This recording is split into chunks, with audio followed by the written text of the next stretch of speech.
Hello, in this tutorial I'll show you how to chat with customer service on Ziprecruiter.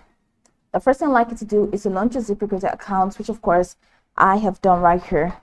Now I'd like you to know that Ziprecruiter is a job site that aims to match businesses with the right people for their open roles. It's AI matching finds and reaches out to specific job candidates to apply for your open position as soon as it goes live. So now that we know a bit of what Ziprecruiter is about, let's quickly hop into today's lectures, how to chat with customer service on Ziprecruiter. Now you can do this on the Ziprecruiter employer account, and you can do that on the Ziprecruiter job seekers account. But right here, I'm using the employer account. I'm going to show you how to do that right from here.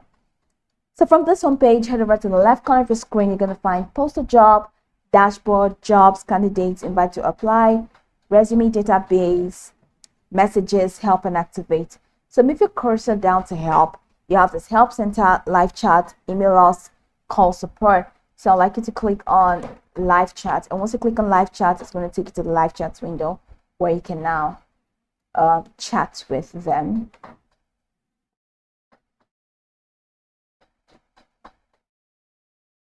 So check here, the right corner of your screen, you're going to find this.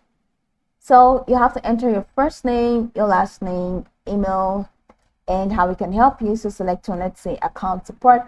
Now click on that button to say start chatting.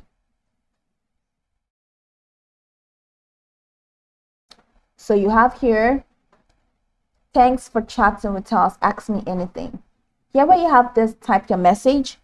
Go ahead and tell them what you need. Let's say I need help with my accounts. So just do that and punch the enter button on your keyboard. So they're going to respond to you. This is Nathan. Nathan is going to help you with that. So they're going to respond to you, and as they respond to you, everything that you need is going to be sorted. This is pretty much how you can chat with customer service on Ziprecruiter. I can go over this tutorial from top to bottom to get acquainted with the steps, and once you're done, you'll be good to go. I hope this tutorial marvelously helped your search.